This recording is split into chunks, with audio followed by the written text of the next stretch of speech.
Welcome to National Parks Traveler, where we explore the national parks and the issues that involve them.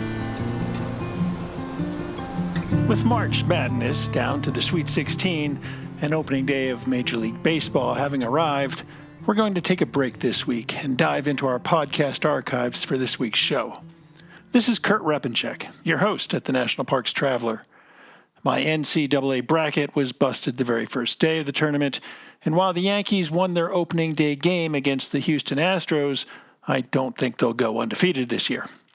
While I ponder the sports world, we're going to let Lynn Riddick reprise her interviews with National Park Radio and the National Parks, two bands with great names that we think you'll like.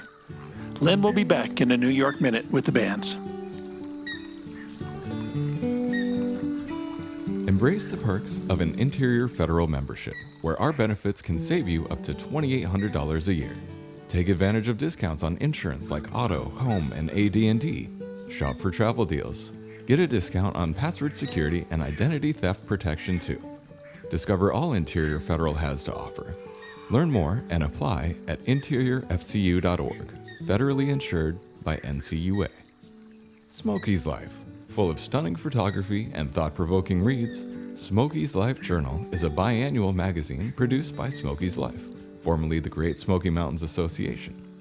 Members receive it free of charge each spring and fall, and it is available for purchase in retail stores throughout Great Smoky Mountains National Park and online at smokieslife.org.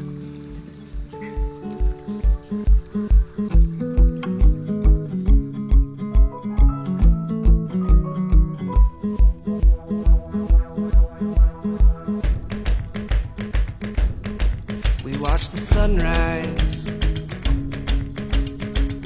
through the windows of our car, passing giants on the road, standing guard in the dark. Today I am speaking with Brady Parks, who's calling in from Ogden, Utah. He's the lead singer for a band called the National Parks, and of course we were curious about that and wanted to know more. Down below, we'll be keeping this. Hi Brady, welcome to The Traveler. Hey, yeah, thanks so much for having me. Excited to chat with you. Well, let's start off with you telling me a little bit about your band. Where is everybody from? Who are the members? Awesome. Yeah, so we're the National Parks, like you said. We've been around since 2013 when we kind of got together in college and decided to do a band. I'm originally from Colorado, just outside of Denver.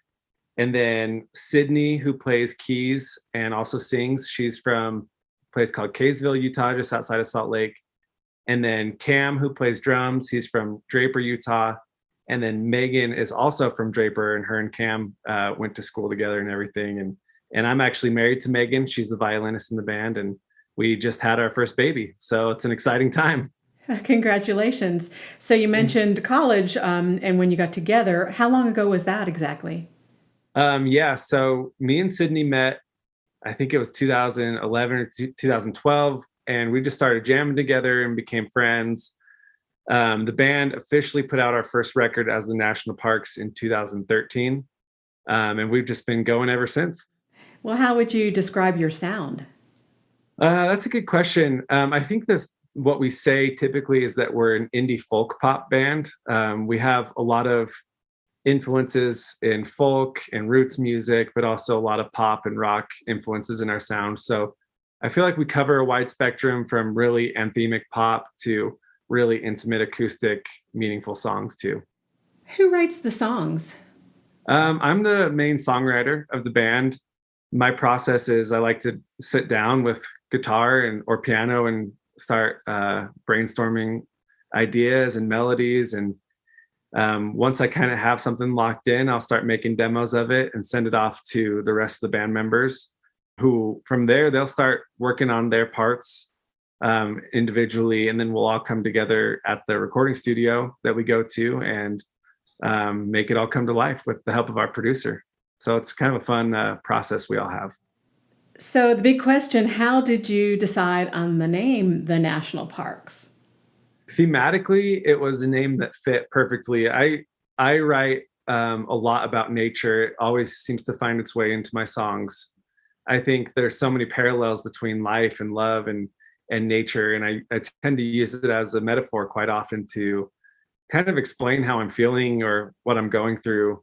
And then also my last name is Parks. And so it was just kind of like a perfect tie-in, a perfect fit, and seems to kind of capture the essence of who we are as a band too. Now, I noticed that your YouTube channel has had 5.6 million views since March 2013. What do you think of that? And how have you built your following? Oh, that's awesome. That's good to know. I actually didn't know that number, so that's pretty cool to hear. It's been fun. I feel like we've experimented a lot with different things on our YouTube channel, from full-on produced music videos to really raw acoustic videos to travel vlogs, like everything like that. And it's been kind of fun to capture everything through the years and be really creative about how we do it. Most recently, what we decided to do was go to different national parks and play acoustic versions of our songs at national parks. And so we just released the first one of those. It's an acoustic version of our song Time, and we did it at Capitol Reef. And during that trip, we also filmed in Zion and Bryce Canyon as well. So we're excited to be releasing some of that cool content soon. Sometimes there's shadows growing in my mind, like a sundial in the nighttime. But if I close my eyes, Yeah, I saw the video Time on YouTube and saw that it was shot in Capitol Reef National Park just a few days ago. I guess you released it just a few days ago. Yeah, we did. Yeah, so where did you get the idea to shoot a video in that particular national park, and whereabouts were you exactly? Yeah, so we feel very fortunate to be from Utah because there's so many amazing national parks within driving distance of us. So when we were planning out this trip, we wanted to do 3 videos at first. And so the first one was at Capitol Reef, but it's also very close to Zion and Bryce. So we were able to knock out 3 videos in one trip. And yeah, we were actually just right outside the park, pretty much right by the entrance of Capitol Reef when we filmed that video. Did you have to get a permit? Since we were outside the park, we actually didn't have to. And it actually worked out really well because the spot we found kind of has Capitol Reef right in the background. And it was like 6 a.m. and 0 degrees outside when we filmed it. So our fingers were freezing, but it was a really great experience to do that for sure. What about Bryce and Zion? Which videos did you shoot there? And did you have to, were you in the park? Did you need to get a permit? I'm just curious to see how all that works. Yeah, same kind of situation. On all the parks, we were able to find locations that were right outside that still had the park in the shot. And so it kind of saved us from figuring out if we needed permits or not. I actually looked it up, and I think that they are not doing permits right now, or like you don't need a permit technically right now, but just to be safe, we wanted to make sure that we were doing everything by the book. And so we found these amazing locations, like the one for Zion. We had to drive through Zion and then took a road out of Zion, and we're pretty much right in it without being in the park. And so you have these beautiful Zion cliffs in the background, and it's really cool. And we did our song Monsters of the North at Zion, and then we did our song Wildflower at Bryce. and I know that everybody's dreaming. They grow like titans, or it seems. And I know I must be planted for a reason. If you could be my open skies, and I could be your wildflower. And all the locations are so unique and so different, and really, I feel like, are the perfect backdrop to showcase our music. Yeah, I had seen the Wildflowers video online, and I wondered where you shot that. Oh yeah, that was all over Southern Utah as well. Yep. Very nice. What's been your most popular song?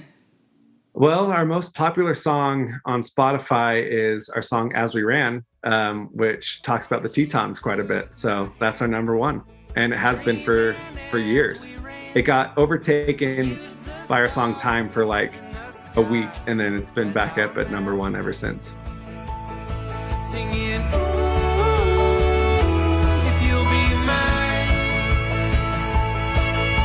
then ooh, we will climb,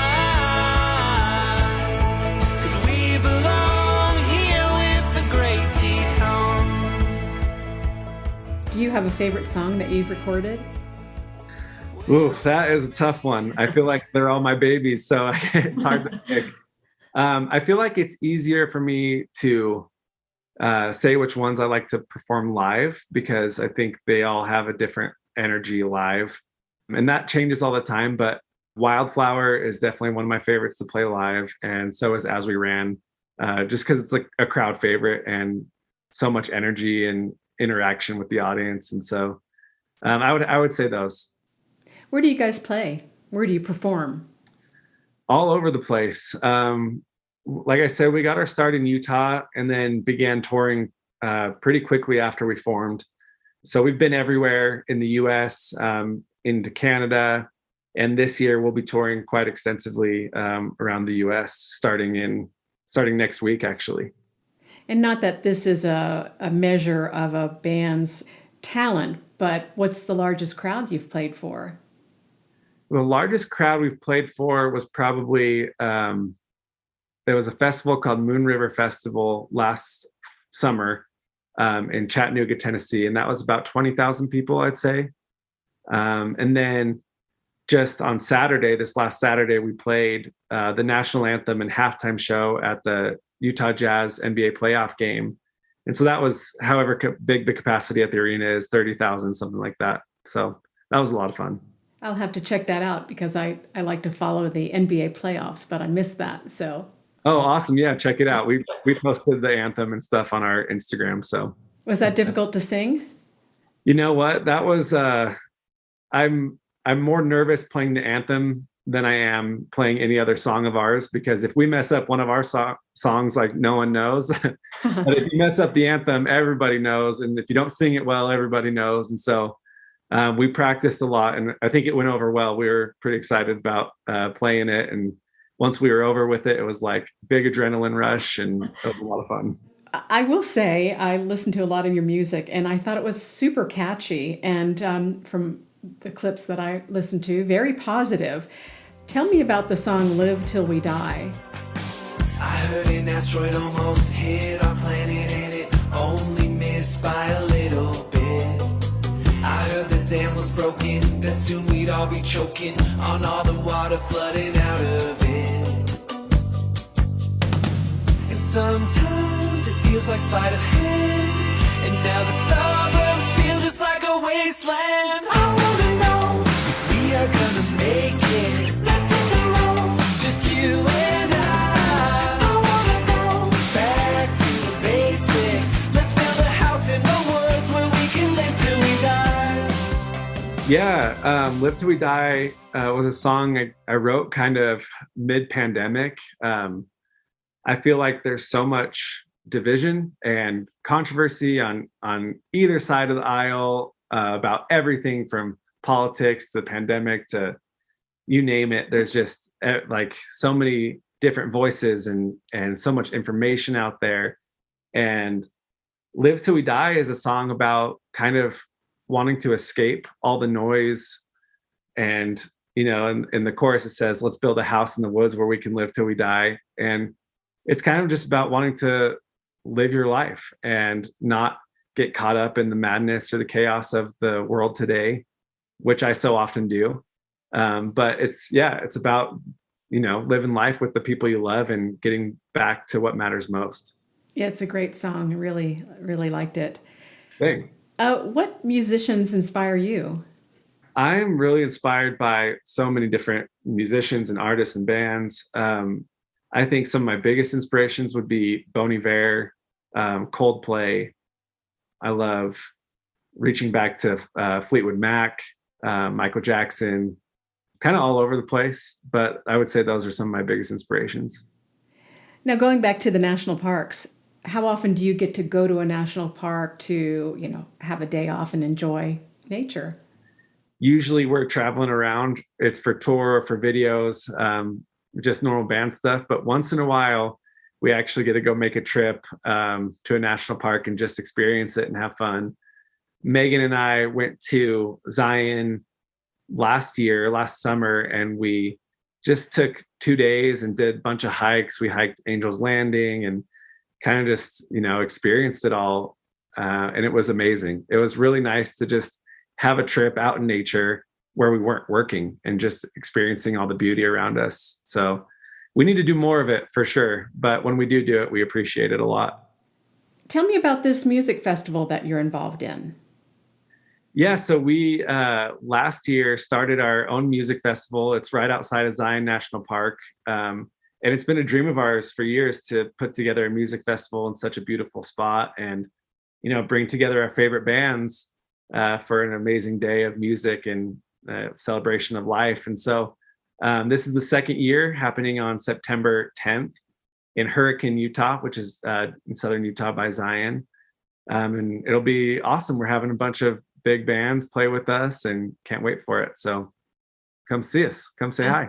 Okay. So the first year, what kind of turnout did you have? And what do you think? I know it's early. September is a few months away, of course, but what kind of turnout do you expect to find this year? Yeah, so the first year was honestly amazing. We didn't know what it would look like until it was actually happening. We had this vision in our minds, and it was actually a lot bigger and better than we could have imagined. We had a few thousand people out there, and it's more of a destination kind of place. So you can go out there and then spend some time going to Zion or other national parks around there. So we were blown away by last year, and we decided to grow it even more this year. So we're expecting about 5,000 people this year. Headliner is Judah and the Lion, with us playing Jamestown Revival, Small Pools, and a bunch of other amazing bands that we've looked up to for years. So it's going to be a big deal this year, and can't wait to make it happen. So I noticed you have T-shirts and things for sale, and I was curious, when you wear your National Parks Band T-shirt, what kind of comments do you get?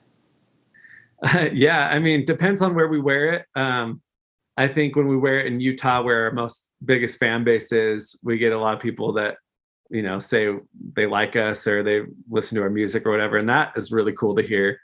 And then when we wear it out somewhere else, I think I wore it at Zion when we went hiking, and people, they liked the shirt, but I don't know if they knew what it meant or anything. But yeah, it was pretty cool.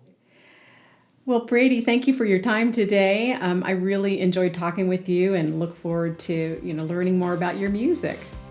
Yeah, thanks so much for having me on.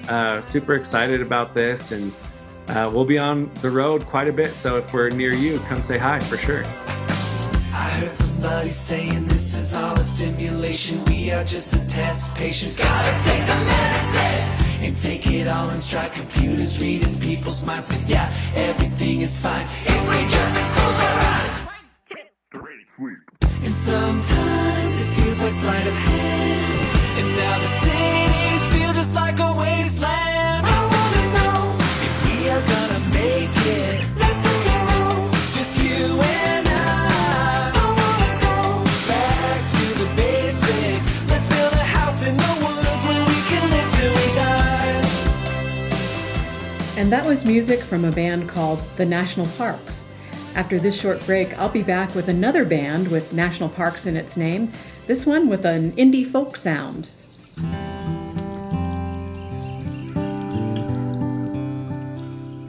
Listener and reader support make the National Parks Traveler possible every day of the year. If you enjoy the Traveler's content, please consider a donation at nationalparkstraveler.org.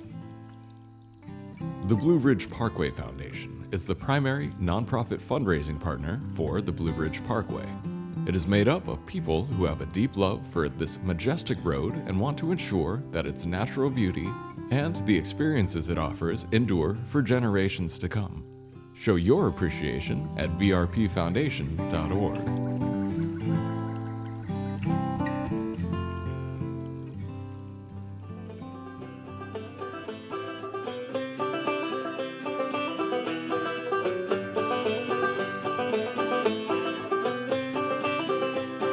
Sun is down, the moon is low.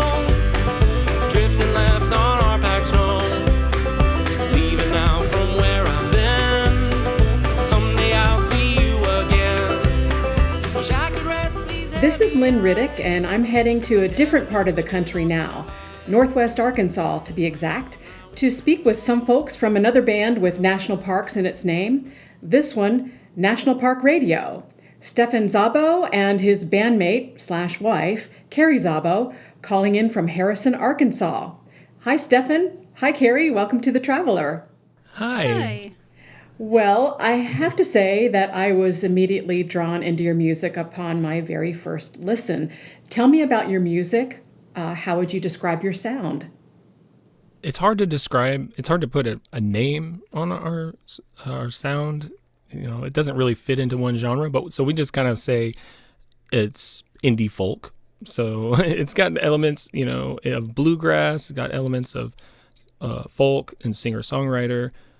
But if I had to describe it, it'd probably be like singer-songwriter, you know, with more instrumentation in the folk/bluegrass realm, instrumentation-wise. But strong focus on song and art songwriting and singing. Anything to add to that, Carrie? Not so much. That's like the hardest question people ask us because we sort of we didn't necessarily start this out trying to fit into any sort of hole in the music world, just sort of making music, and then that's what happened. So is it just you and Carrie in the band then? Currently at the moment, we are the core of the band. Carrie did not actually join the band until about 4 years ago. I had originally started the band with a couple of my brothers and a couple of my good friends, and we started touring immediately as soon as I released a 5-song EP. But coming from such a small town, I had very limited options as far as like musicians to be able to play with me. And since we were actually touring across the country, a lot of people can't travel like that. They have full-time jobs or they have families or whatever, and they can't travel. So what ended up happening throughout the next few years is I would have some bandmates that couldn't travel, so I would find some replacements, and they would join for a year or two, and so on and so forth, until Carrie recorded vocals on our 2017 album, Old Forest. And then she became part of the band as soon as she was on that record. And when we started touring together, we became kind of a husband-wife kind of duo at the core, while we had other instruments like banjo or fiddle and bass kind of supporting the acoustic guitar and some percussion that Carrie was playing. But since the pandemic kind of took some bandmates away and they had to move back to like their home states and get jobs, we were out of work for a year and a half as a band. That kind of shrunk us to tour last year as just a duo, and we're kind of doing it mostly as a duo this year as well. And so you play guitar or anything else? Yeah, I play guitar. I play some banjo.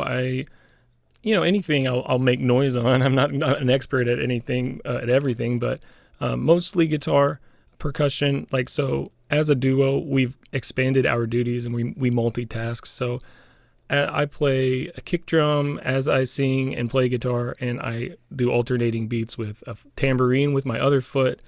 And Carrie sings, of course, and she plays like shaker and does keys to cymbal.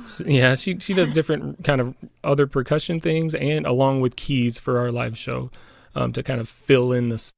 We actually produce a pretty big sound as a duo, and it's a little bit more complicated setup for just a duo. I think we have like 13 inputs in the mixer as a duo, so we end up kind of filling out almost a full band sound with the two of us. I like to say, even if you don't like our music, if you come to one of our live shows, we're at least entertaining to look at, because there is, Stefan has both feet doing something, both hands, and singing, and I get to have one foot that isn't doing anything, and then that's it. Yeah. So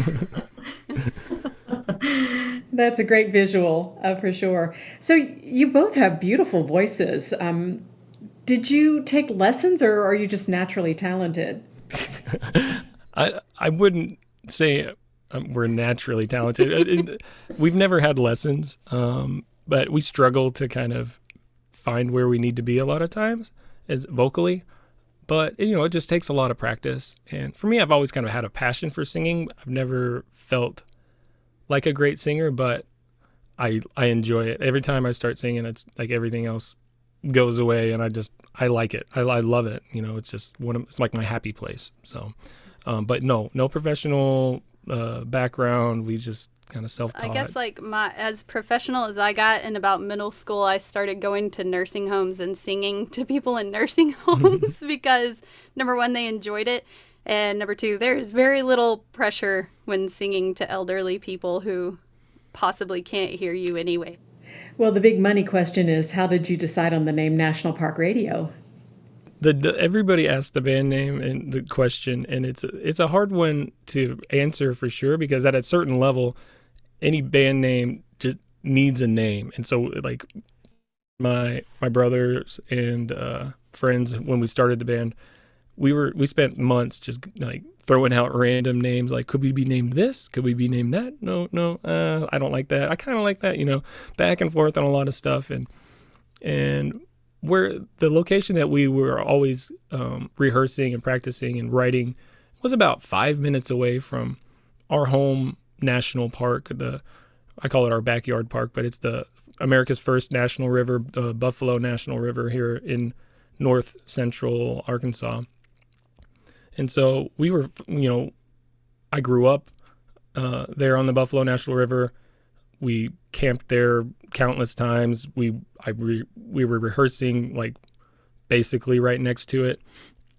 And when we were throwing out band names, I threw out National Park something. I can't remember what I had said, but then my brother came back with National Park Radio, and I initially did not like the idea because I thought it was too close to National Public Radio. I thought, NPR was, it was already National Public Radio, and it was just kind of too close to that. But then the more I thought about it, I could kind of see, like, I had like kind of a vision of, not like a magical vision, but I could just kind of imagine the artwork that we could do and play with, with the vintage posters that they've done in the Park Service for back. Right, the old WPA posters in the 1930s. I noticed that, yeah. I loved that art style, and so I kind of thought, well, we could do cool stuff like that. I could have a really cool logo.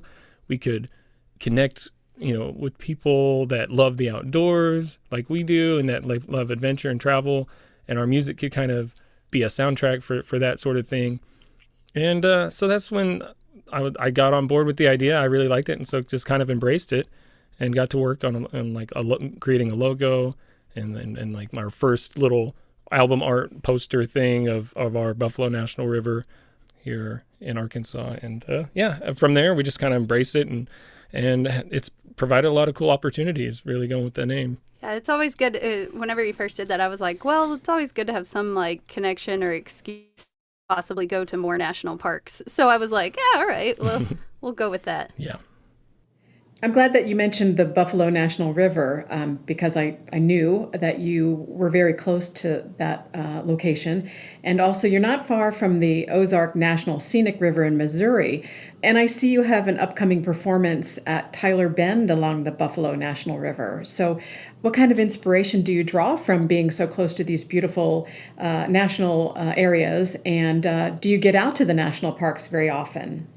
Yeah, I mean, growing up on the river, it kind of felt just like normal to us. But as you have to understand that we're at the Buffalo National River pretty much as often as we can be. That's where we taught our children how to swim in the river. It's a huge part of just almost everyday life here. Yeah, and so growing up, it was just like our normal thing. I never appreciated it enough growing up, but now as an adult, I see how beautiful it is and how lucky we are to have it, and to have it have been protected back in the, I think it was 1970s. They were about to dam this beautiful river to make a lake, and that's how it became a national river. That there was a big push to protect it from being dammed up. So yeah, just now feeling how lucky we are to have it, and it provides huge inspiration in songwriting and just in general. But not just that park. When I was a kid, my mom took us to like Grand Canyon, and we traveled a little bit. And then after we started the band, we got to tour and really made national parks the main points of interest that we would, book our tour around, so we could camp for, 3, 4, 5 days. And I remember our first tour ever, we drove out to California because we got asked by a guy who worked right outside of Yosemite if we could play there. He found our band online, and he liked the name and he liked the music, and he's like, I live right here by Yosemite, come play here.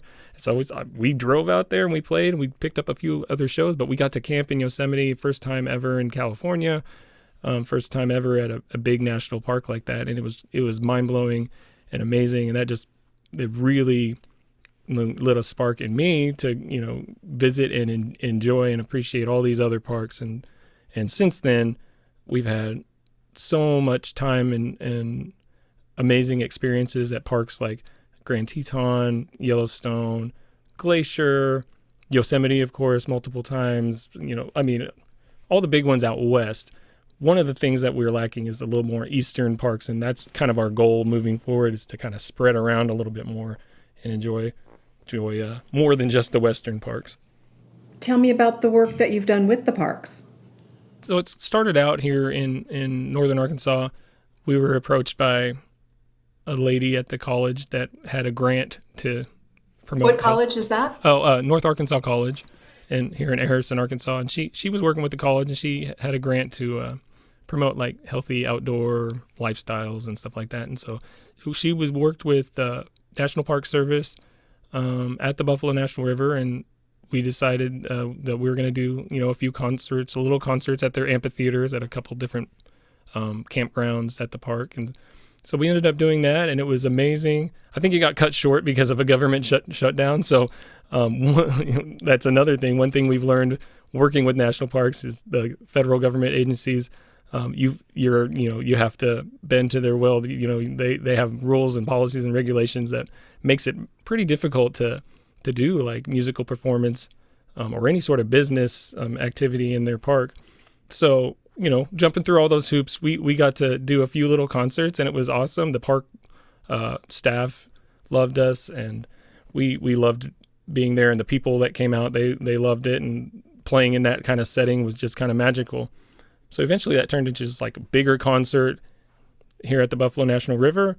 Also, and we did that kind of annually up until COVID kind of put it to a halt, which we're finally resuming this year. But we've also played up at the Current River at the Ozark National Scenic Riverways with the National Park Service. We did a special event up there in Missouri. We've played at Rocky Mountain National Park in their visitor center there in Colorado. We've had very special experiences in Grand Teton with the Rangers at Jenny Lake, like organizing like a campfire circle with a bunch of Rangers and park staff and doing cool campfire jams with them. Yeah, but when I was starting to tour, one of my dreams had always been like, I would love to just kind of tour around and play at a lot of national parks. And so it's happened. It's kind of happened halfway, and it's been a lot of fun. And we built a lot of great connections with a lot of park people throughout the last 5-10 years. Do you know about the Blue Ridge Music Center along the Blue Ridge Parkway? I've been told about it, but we haven't been there. Like I said, east from Arkansas, we have not got to explore as much as we'd like. So we would love to be involved in that for sure. Well, what's been your most popular song? Do you have one? Yeah, our most popular song is called Mighty Mountains, and it kind of meshes together, this idea of exploration and climbing a mountain, but using it as a metaphor to kind of overcome obstacles in your life. So, but yeah, people really love that song. I love singing that song. It's a great, it's kind of an inspirational song. It's strange we find when we are weak, it's faith that moves the tallest peak, and love that lasts for long after we're gone. But few can truly know the cost, and all who wander are not lost, for love will lead the tired and Now, what's your favorite song personally? I would say I like Old Forest a lot. I enjoy playing that one. That one's got a fun energy live with the way that we do it. We play it a little bit different whenever we play it live than it was recorded. I gravitate more towards Old Forest in life anyway. The Redwoods are my favorite place in the entire world. I love the woods so much. So I definitely think I gravitate towards that one. One of my favorites, I'll just have to say that. One of my favorites is called Go, and it's basically a song.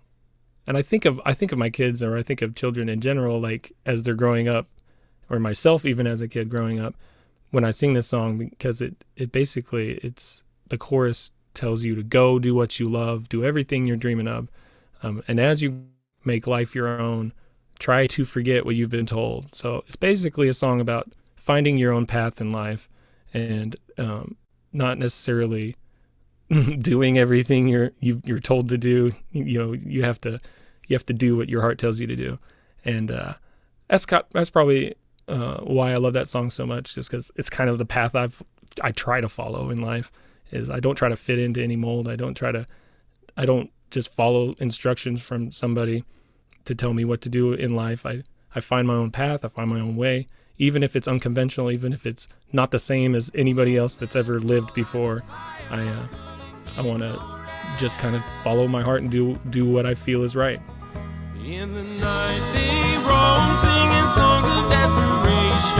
No one knows if they'll ever find their home. As the cold winds blow, I can hear the voices calling. Let me go, let the water take my soul. Yeah, one thing you learned really quickly whenever you do, I would say probably anything creative as something that you're trying to make a career, is that there are two kinds of people in your life. The kinds of people who are like just pumped that you're doing it. They're so excited. And then another group of people who are like, you shouldn't do that, job security, this, that, all the grown-up things. But you can't just not do it just because those people think that there is some chance that this won't work. You can't just live waiting on things like that. Did you both grow up in Arkansas? Yes. Yeah, pretty much. We've never left home. We've never moved away from home. So we live on land that was actually homesteaded by my family. There's a house that like my great-great-grandfather was born in is still on the property. My dad lives on the same land. He lives on the back and we live on the front. It's pretty ideal.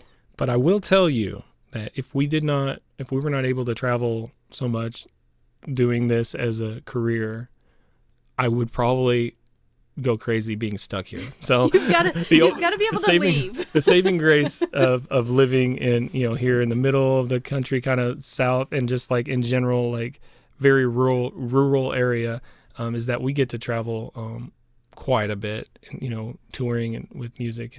But then it's so nice because we do come back to this little piece of privacy. Very calm. It's a very calm, private place that we get to come back to whenever it's been insane for 3 months on the road. Yeah, and I'm very familiar with your neck of the woods, and it is very beautiful down there in that part of the country. Yeah, we like to tell people we're the good part of Arkansas. Yes. This is the pretty. Arkansas is great, but this is the really pretty part. Mm-hmm. Well, what musicians have inspired you? I grew up, just listening to the radio like a lot of kids. I didn't go to a lot of concerts. I was just, inspired by top 40 radio, which to me, thinking back about it, was really, a lot of bad music. But now as an adult, I got into more like indie type music that wasn't necessarily mainstream. And my tastes have evolved over the years from like when I was younger to like, when I was younger, it was like heavier, more rock and roll as a teenager. And then when I started having kids in my early 20s, it was like more mellow music. But I feel like I always gravitated towards that singer-songwriter type of song where like really beautiful vocals and really meaningful lyrics in the songs. And so, regardless of who it was, if their voice was good and they wrote meaningful lyrics, I would probably like them. it's hard to name a lot of artists, or to name our favorite artists nowadays, because there's just so many out there that are so good that we love. Like, it feels wrong to just name out a few, but I mean. So I saw that you raised over $62,000 from fans to record an upcoming album. Tell me about the plans for that. Yeah, so we initially, earlier this year, I've been telling people, like, we're going to do a new album, like, this year. We're going to do it. I'm going to probably record it in my house. We're just going to do it like we did the last one. And there's always was something inside me that knew that, you know, I admit to myself that I'm not the expert at, you know, engineering. I'm not the best, you know, recording engineer and producer of records. So there was something inside me that was like, well, if I do this in my house, again, it may not like be an improvement on what we did last time. And I always want to progress and improve with every new thing that we do. And so I tested the waters to look for like a producer or somebody to help me produce the record. And it was, for a while, there was nothing too compelling. And then I got a email from a guy in Nashville. His name's Nick Bullock. And we really just clicked with him, and we loved his philosophy about making music, and how he, you know, his philosophy was, you know, his job is to help us accomplish our goal and to climb that mountain, and to help us make sure that when we're done with the record, it's our vision that's accomplished, and it's even better than what we thought it could be. And, you know, and just talking with him over Zoom and phone calls, we really appreciated that about him. And even though it was going to cost a lot more money than doing it at our own in our house, the DIY approach, we decided it would be worth it, and that we knew the fans would support it if we, you know, started a crowdfunding campaign to pay for that. And so it all came together so quick, like literally probably, you know, a week or two, or maybe 2 weeks after we decided we were going to do crowdfunding, we launched the campaign. And yeah, it was crazy. Our fans are awesome. They contributed. They blew right past our first goal, and, you know, got us to, you know, over 62,000 raised for this record, which we will be going to Nashville, like literally, big second week of May, and we will be recording a full-length album in Nashville, and we'll be able to use all the resources that Nashville has to offer with, you know, some of the best musicians in the world. We'll utilize some of that to play on our record as session musicians, and just really take a big step forward in how we approach a record, and hopefully, and I want it to be a little bit better than anything we've ever done before, and that's kind of my goal. And like, just to stay true to sort of how we do things, where our children are coming, they've never missed a single part of any of this whole experience, really. And so they're going to come along. We actually homeschool them, so they're going to still just be doing school. But so this is definitely, everything we do is a family a family adventure for us. Yeah. Well, Carrie and Stefan Szabo, I would like to thank you very much for joining me today. I think your music is inspiring. It's a true treat. And keep us posted on the Nashville recording, and stay in touch. Awesome. Yeah, thank you so much. Yeah, thank you.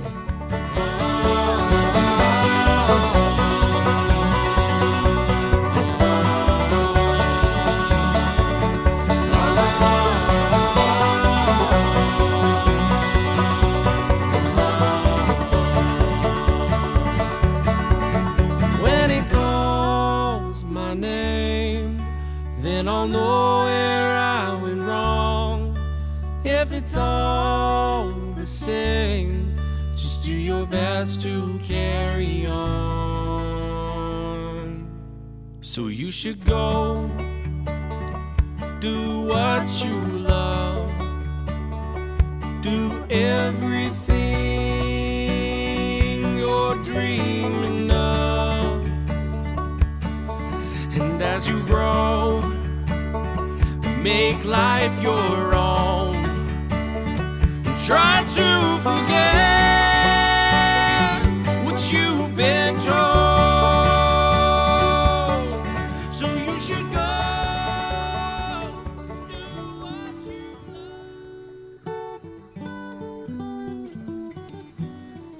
That's our show for this week. We hope you enjoyed it. Next week, on the eve of the April 8th solar eclipse, Lynn will be back with Dr. Tyler Nordgren, an astronomer and artist, to talk about the eclipse. Dr. Nordgren is also an author. Among his books is Sun, Moon, Earth, The History of Solar Eclipses, From Omens of Doom to Einstein and Exoplanets. For The Traveler, this is Kurt Repanshek. See you in the parks.